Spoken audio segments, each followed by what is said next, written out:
My name's Milo. This is Cambridge University Gender Studies Society, and I'm joined here today by Athene Donald, Master of Churchill College and a incredibly impactful researcher in soft matter physics. Yes. You've written a book called Not Just for Boys. I think that obviously has to come from a deeply felt emotion, a place of passion. So I suppose my question for you is, when was the moment you realised that you were being treated differently to the men around you?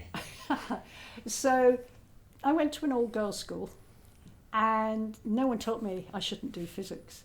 And then very shortly before I came up to Cambridge, I went to a house party at Harrow School, public school, where a family friend was a teacher, and he invited me and my sister along. And Harrow at that point was all male, and the sixth formers sort of came up to me and said, and what do you do? And I said, I'm going to Cambridge to read physics. And there was this sort of complete, Oh, wow. And, at that point, I suddenly realised that this was not regarded as normal, which no one had said to me before. I didn't have a brother, Right. So that was when I realised that what I wanted to do was unusual.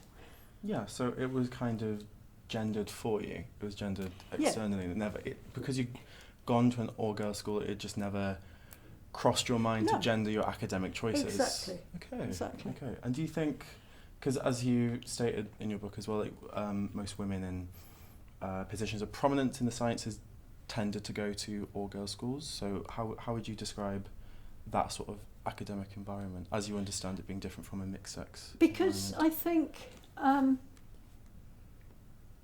if you study classroom interactions, if it's a mixed class, the teachers interact differently with boys and girls. Oh, okay. And I think children internalise that.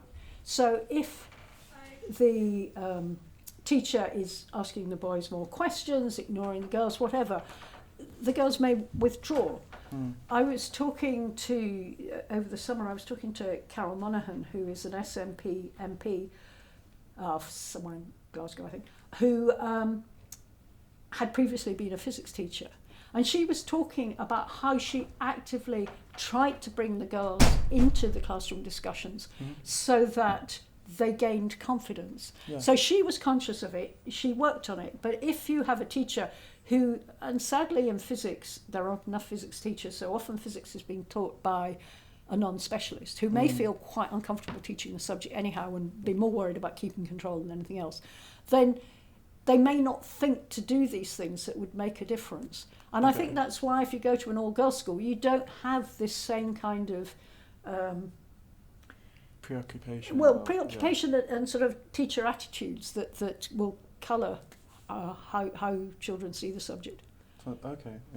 You also mentioned that women in rich countries, even when they have the opportunity to choose STEM subjects, they're more likely to avoid them. Would you argue that this is on a more cultural basis? Because you also mentioned that in poorer countries, women are more likely to go after a STEM career. Yes, I think so. I think the analysis that I have seen, hypothesised, I guess, rather than proved, is that if you are in the global south, say, you don't have the sort of aspiration to be a footballer's wife. You want to make society better. You are probably in a country where it's very evident that there are opportunities to make the country better, and therefore the women are more likely to feel that is a worthy goal, if you like. Right. So it is cultural. It is due to their societies. You also talk a lot about the term brilliance.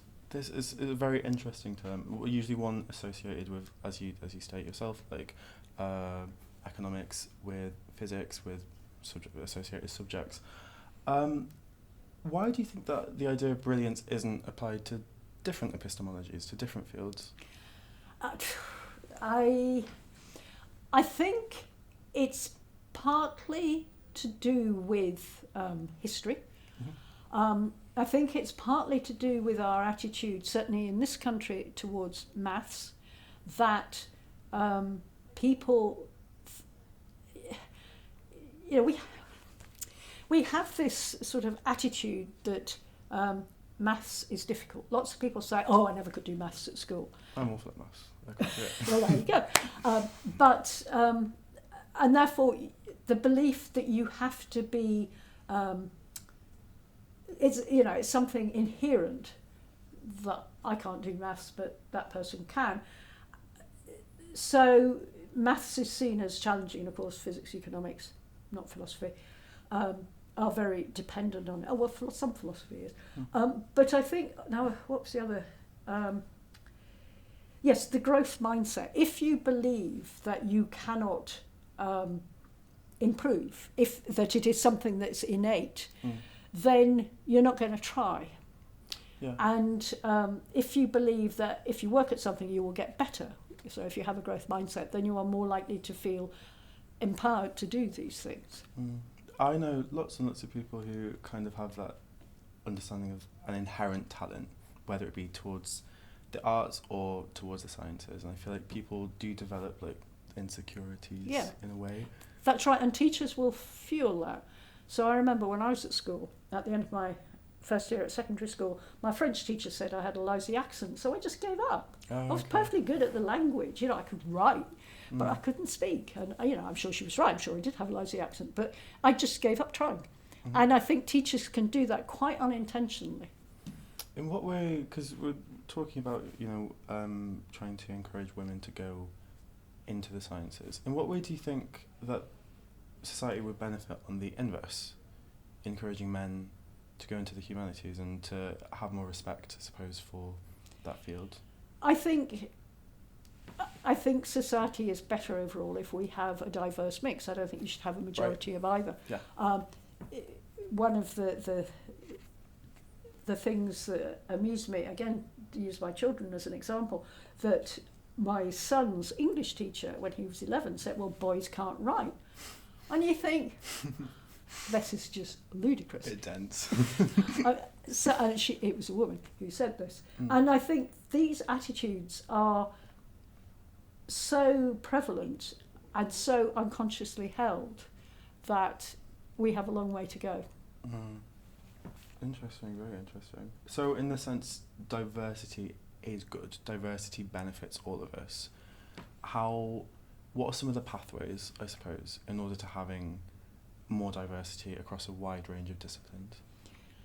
I think going back to the earliest years, making sure that we enable any child to experience anything. I mean, if we go back to toys, if you give Lego, Duplo to children, they can build anything they want in principle. Okay. And they get used to thinking in 3 dimensions, which is one of the key things that as an engineer you need to be able to do. If we don't let girls play with those kind of toys, they don't develop that ability. And then the teachers can say, well, see, the girls are no good at this. Right, okay. You need to enable them to practice.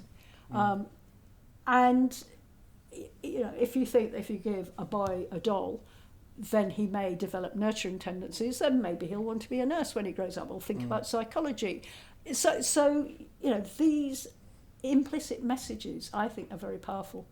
Yeah, I saw that the study that you referenced in your book, the taxi drivers, I think it was. So it goes on to a fundamental level, the idea that, taxi drivers have a larger, I'm not going to attempt the part of the brain, but a part of the brain very important for spatial awareness. Yes, yeah. And they can, it grows as they practice. And that's in adults, which shows that, it comes back to the growth mindset. Anyone can change if they work at it. Not everyone's going to be a Einstein, whatever, but you can improve.